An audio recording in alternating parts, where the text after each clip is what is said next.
Okay. All right, guys, let's get started. Dr. Weininger is coming around. What time did you say? 11:30, I think. 11:30. So like a little less than over an hour. Okay, so today we are going to be going over understanding difference and understanding self. And I know everyone seems really dead and out of it, but try and keep up with me and into it a little bit.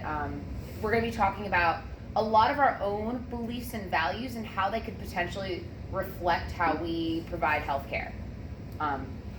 It goes a lot into where we were born and raised and our own personal beliefs, how we were carried up with it, whether it be religion, whether it be, again, our own values, our own morals, and our own particular beliefs. You never know where you're going to end up getting a job. You could do your best to stay around the same area. You might want to go somewhere else, but that doesn't mean you're completely prepared for the type of population that you're going to be working with. So social location, that talks about one's personal relative experience and their location in life and what they believe in. So that goes into race, class, your beliefs on gender, sexuality, religion, spirituality, and it also takes into consideration your age and where you've grown up. So it informs us on how we actually see the world along with our own behaviors and our own experiences. Okay, so we are going to look at this scenario here. I know I'm kind of yelling today and I apologize. I don't know why. My volume lately has been like, I can't tell how loud I'm speaking, so if I'm getting too loud, just let me know. So Jane, we're gonna break apart Jane's little background here, and I want you guys to tell me what you think could potentially affect her ability to perform quality healthcare. So Jane is an athletic trainer in a mid-sized outpatient sports medicine clinic located on the East Coast. She grew up in a small Midwestern farming community where, aside from a few Mexican descent migrant families, everyone else is predominantly Caucasian, as is Jane. She is a member of the Christian Reformed Church, and she also believes that homosexuality is a sin against God. So what in this do you think could potentially affect her ability to provide quality health care towards someone else? So this is beyond, obviously, a superficial level. We're trying to dig deep down and be like, okay, what in her values and beliefs could potentially influence her healthcare providing? Well, depending on where she is on the East Coast, say she's in Philly. She grew up in a small town with predominantly Caucasian, not African American individuals, so that might affect the way she wants to treat, I guess. Okay, very good. She could be ending up in a potentially inner city area where there's predominantly maybe African American descent, Hispanic descent, Asian, anyone other than Caucasian. Very good. What else? Definitely it's more accepted as far as like homosexuality and transgender and stuff like that in like more populated areas. Okay, absolutely. A lot of the big cities now are much more progressive with sexuality, orientation, etc. Whereas here Jane has that strict heterosexism belief where she does not believe in homosexuality. So you can't put a sign outside your door that says, if you're homosexual, you can't come in here, right? So what is she going to do and how is she going to act if she comes in and she finds out her patient is homosexual? Realistically, she should still be accepting no matter what, and it's not saying she is going to provide bad health care, but it could potentially influence how she acts and what she is doing. So first we are going to look at race versus ethnicity. Again, we're going to be tying up this entire first beginning of the semester of looking at a lot of cultural differences, so race is used as a social marker of difference, and it predominantly looks at perceived physical characteristics. That's it. Perceived physical characteristics.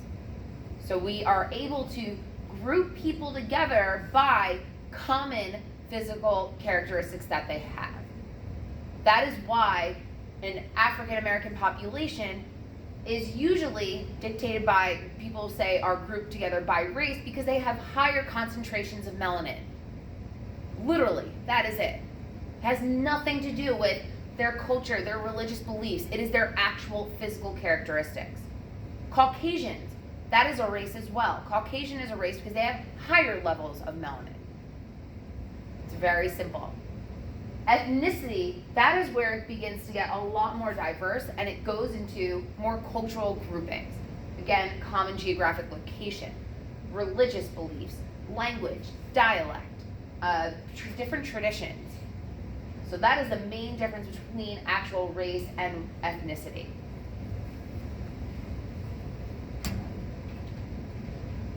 Do you guys, I want you to really kind of think back to your own doctors you may have been to, think back to preceptors you may have had.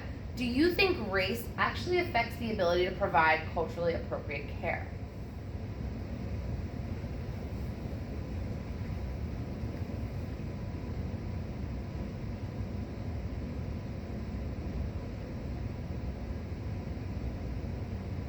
We're talking about from like a patient perspective. Clinician.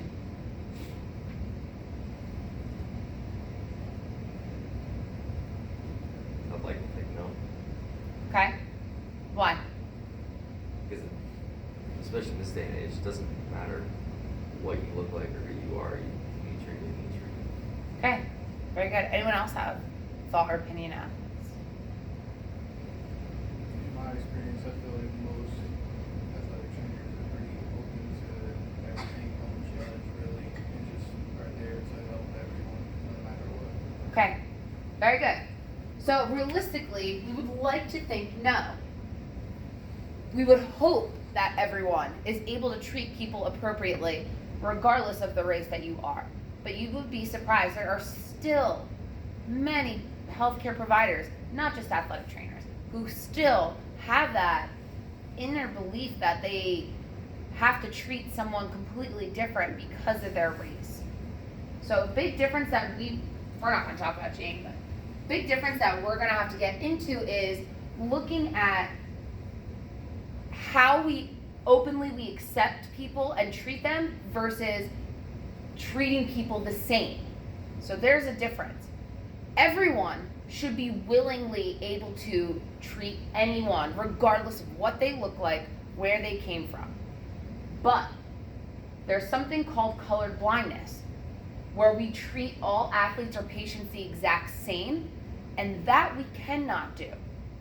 And what I mean by that is you should be taking the extra steps to acknowledge someone else's culture, to acknowledge the differences, because that is how you will provide the best health care possible for that particular patient. Does that make sense to you guys? The difference between the two. Being able to willingly, openly treat everyone, which you should, without hesitation. But then not becoming colorblind, where you're not acknowledging any culture, not acknowledging any race. We should be. We need to know those little details. It will make a big difference on how we are providing care for those patients. So this just kind of sums it up. So this assumption denies the patient's social reality. It's basically acting like their culture doesn't matter and their particular beliefs don't matter, but they do. It should matter. If you are Jehovah's Witness, kind of, Trish, the topic I was kind of telling you, I think this is a big one. Jehovah's Witness is a religion where they do not believe in receiving blood from any animal or any other person at all. So if you are in need of a blood transfusion, transplant, etc., like if you need dialysis, unfortunately you can't receive that treatment. That is their expected fate. And you have to respect that. You are respecting and knowing that particular person's cultural beliefs. Did you get that email, by the way, my response? Oh, yeah, I did. Okay. Social class.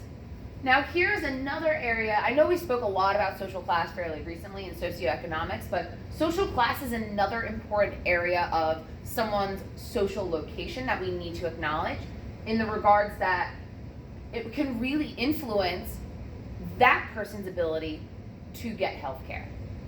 First off, do they even have insurance?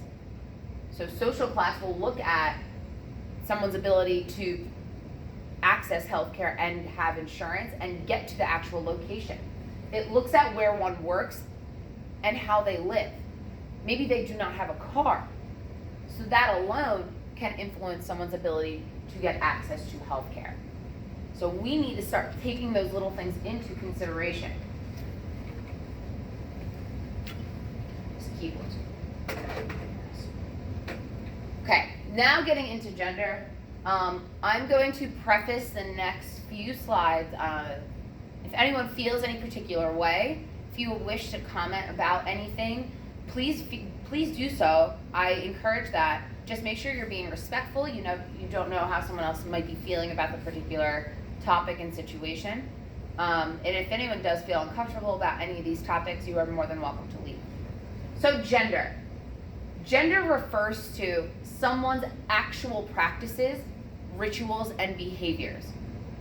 Meaning, are they acting more feminine? Do they like being more feminine, or do they like being more masculine? But then there is sex. Sex is the actual biological difference between a male and a female. Who remembers? What is female chromosomes? XX. Male chromosome is an XY. We are born with that. No one has the ability to choose which one, unless I actually just found out that there is a disease, I think it's called Klinefelter's disease or something like that, Klinefelter's disease, and you are actually born with as an XXXY chromosome. You have an additional, and yeah, so that was really interesting. But anyway, majority of the people are born with either XX or XY. So that is a biological difference, and it also influences our external genitalia and reproductive organs as well. Binary. The term binary means that you decide you are either female or male, not both or not neither. Within our culture and society, a lot of controversy has come up between this particular topic, especially within the last 5 years, I would say. How many of you are hearing about a lot of transgender athletes, athletes who are not, or people who are not consider themselves male or female? Seen a lot. It's pretty frequent. It's very progressive. A big reason people have such issues and conflict with this particular topic is because they don't know. They don't know the difference between X, Y, and Z, and then they don't understand. So that makes people very uncomfortable when they don't know things and they don't understand things. So differences seen amongst cultures is a big thing as well. Some cultures believe in an actual third gender, not just two, but a third, or an alternate gender. Some African American and American Indian cultures consider, they have another gender called a manly-hearted woman. So this is a female, she was born female, but because of her socioeconomic class, she is seen as a male to the rest of society. My opinion, it's infuriating, but no control over the culture itself, and that's what they believe. But it is an actual female, and because she is so successful and makes so much money, they consider her a male, because only males are allowed to be successful in their society. So, just an example of things to be considerate of, and when you are listening to patients, they might tell you about this particular topic. So, transgender versus transsexual. Someone who is a transgender means their appearance does not conform to the biological sex that they were born with, and they do not wish to change their biological sex. So we will have a male who likes to dress as a female, but they do not go through the process of getting surgery or begin taking hormones to go through the full-on transition. Transsexual is someone who actually goes through the full transitioning process. They are taking the hormones, they have the surgeries, and they go through the entire process internally and externally to transition. Have any of you had athletes at your sites that you know of are transitioning? I know people that are, but You- not at my site. Okay. So you know people, do you know, are they transgender or transsexual? I know both. Okay. I know transsexual female. Knowing what that is like transitioning to a male. Okay. So it's a he now, technically. So do you say he and him? Actually, I know like two of them. But yeah, I think they prefer me. Yeah. Now, I love asking this and I find it very curious. Like, I too have friends who are transitioning in both regards. And I like asking them because I like to hear their opinions. It helps me feel more understanding and educated on what is going on. Do they get angry if they are referred to as their original sex? The ones that I know don't. Okay. Have they already changed names? The one, yeah, that I know. Not the other one. Okay.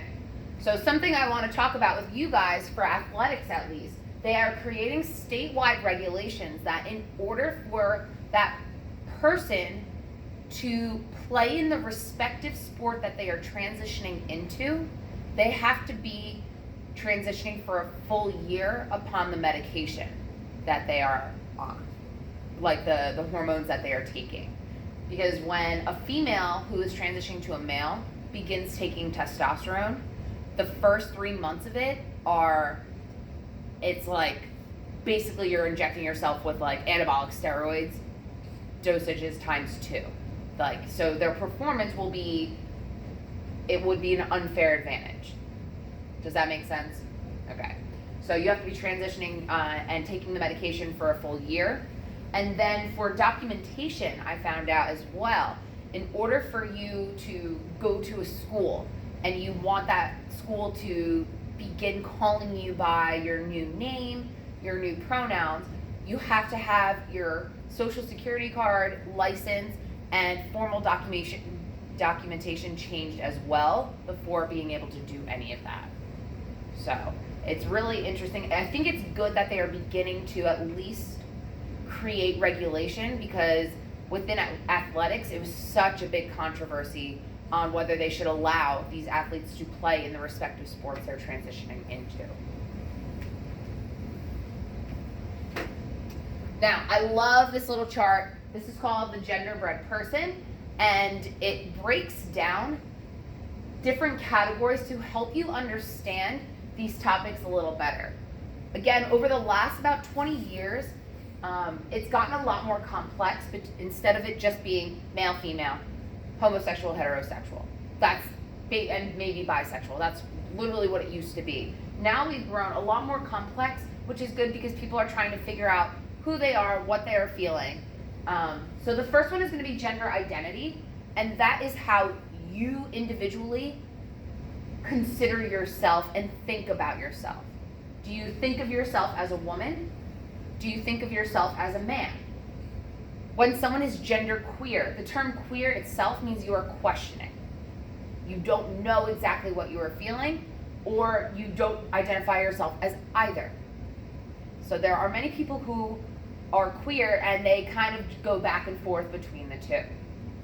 Now, mind you, I'm going to say this and feel free to agree with me or do not agree with me. I know a lot of people disagree with not feeling one way or the other, like you should feel one way, you should feel the other way, etc. That person is not affecting you by what they are trying to figure out. Keep that in mind.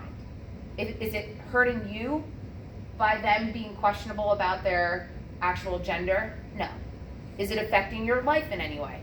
No. So I want you to keep that in mind. People feel very passionately, which is okay, but I just want you to realize it's really not affecting you at all. So I hope you guys kind of get what I'm saying, and I want you to remember that, especially within the healthcare profession. Gender expression.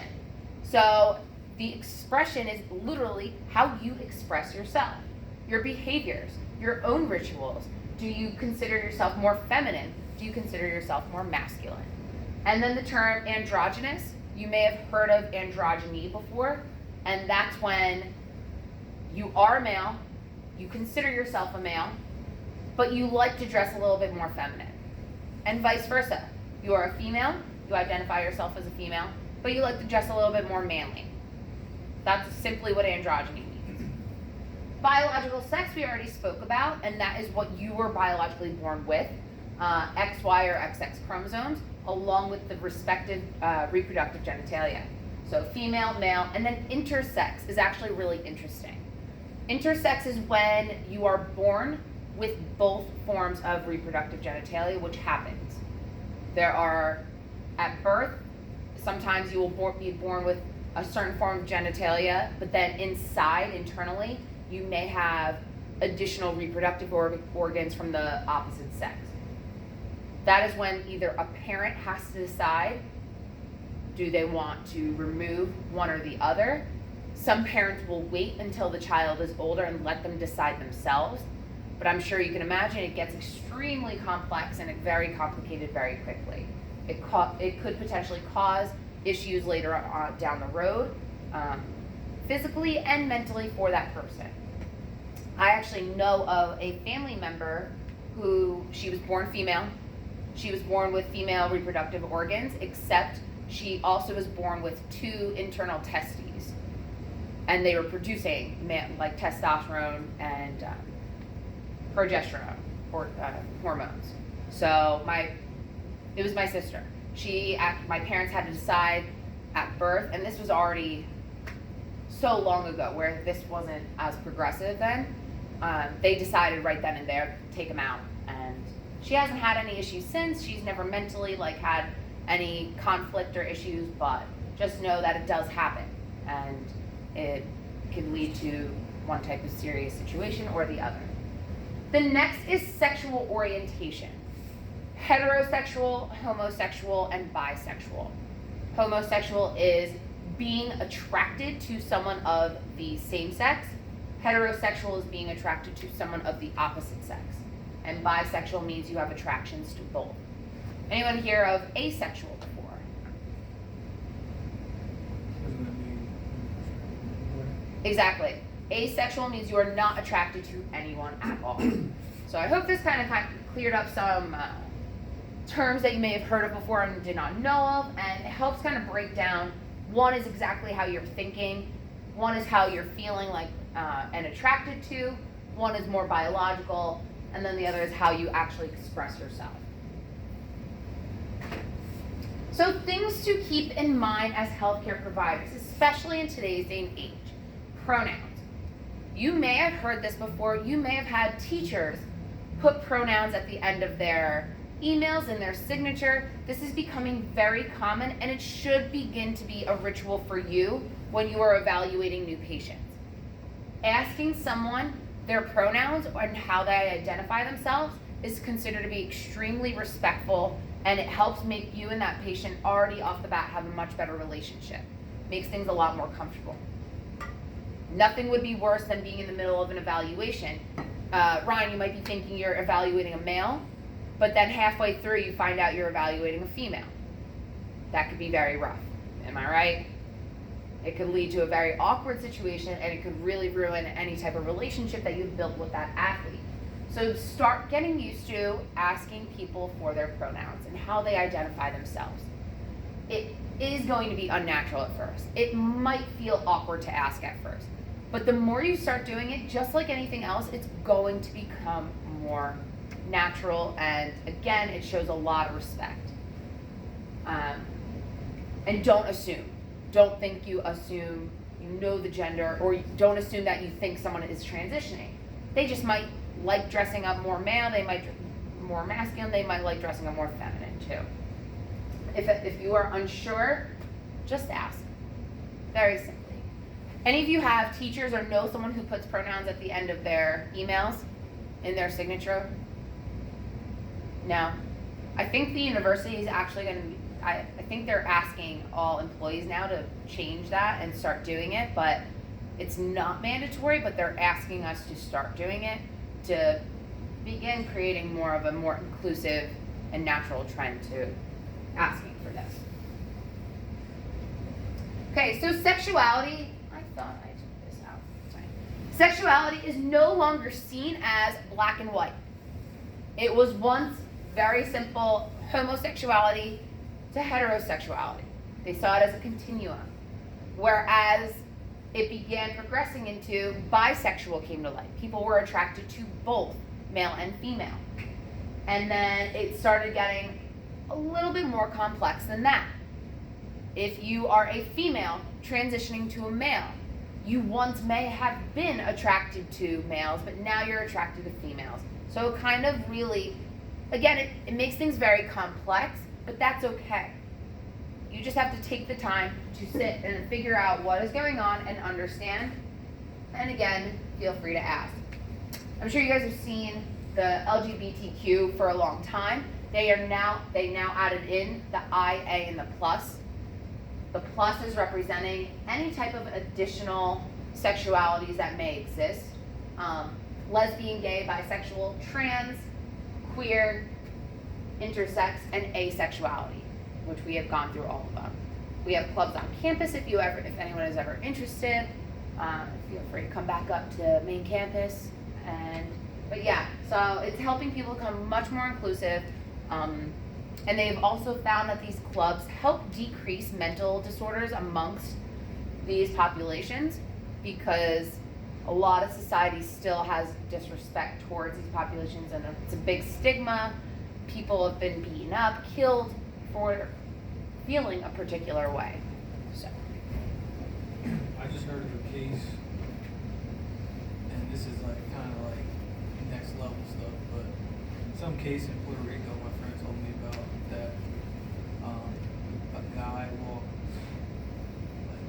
into a transgender walked into a women's bathroom,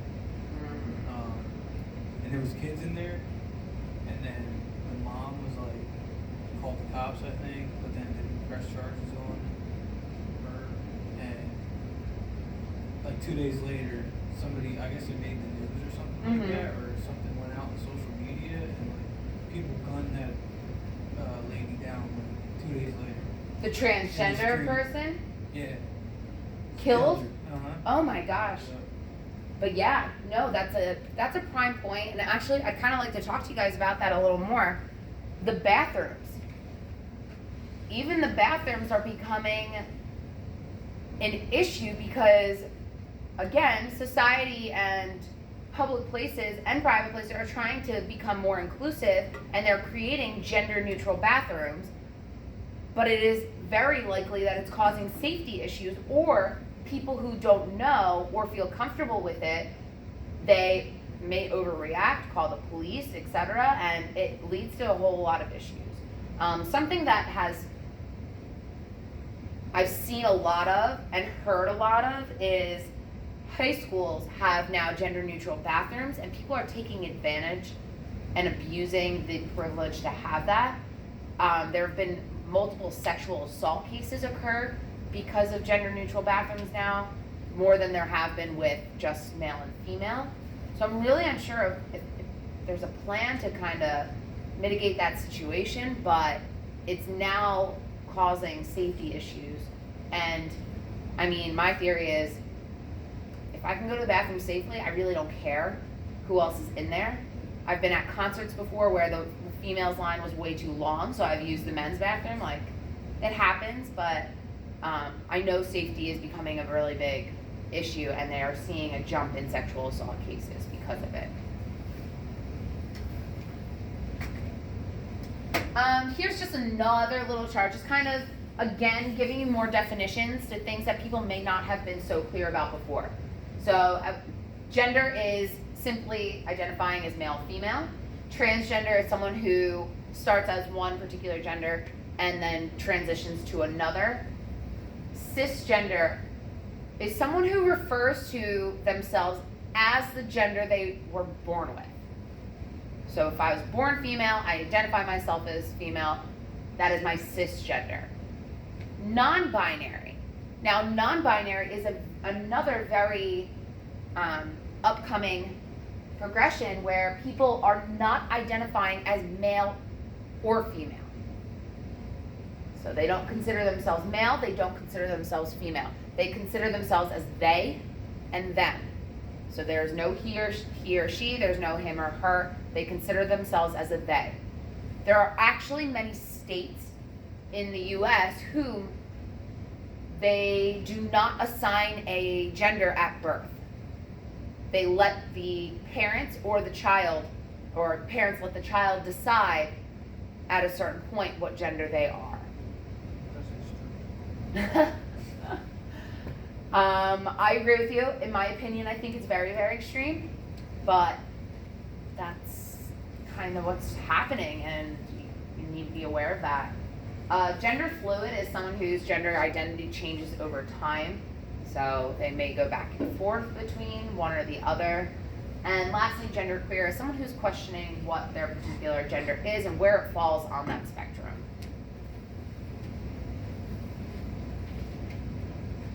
Okay, heterosexism. So going back to Jane, where she felt that homosexuality was a sin against God, there are still many cultures, many societies who strongly believe in heterosexism. They are against homosexuality. They do not believe in that, and they feel that the system of oppression that affects everyone we live in a society is heterosexually privileged. Okay, so just keep in mind, there are many areas, even places in the United States, a lot of the Midwestern towns, and I'm not just saying that for Jane's sake, but it's because they're very religion dominant, where they do not believe in homosexuality. They strongly only believe in heterosexism. They won't hire you if they know that you are homosexual, and you just need to be kind of aware that it still exists. A lot of other cultures, they find themselves priding on heterosexism. You will be killed if you are homosexual, and it will influence the male-female power within that particular culture. Okay, last but not least, we are going to talk about is religion versus spirituality. Now, getting away from everything from before, religion itself is an organized set of beliefs, practices, and ethical values. It usually sits underneath a particular framework of that religion, and you are asked to abide by those particular values that that religion asks. Okay, spirituality is much more simple and more umbrella term. That is a transcendent relationship with something that is more, you consider more sacred, whether it be a higher divine power, or it could literally be anything. You could have a spiritual relationship with the floor, and as long as you believe in more of a sacred lifestyle because of that particular thing. Anyone in here practice a particular religion? I went to Catholic school growing up, Yeah. so. Do you still practice Catholicism?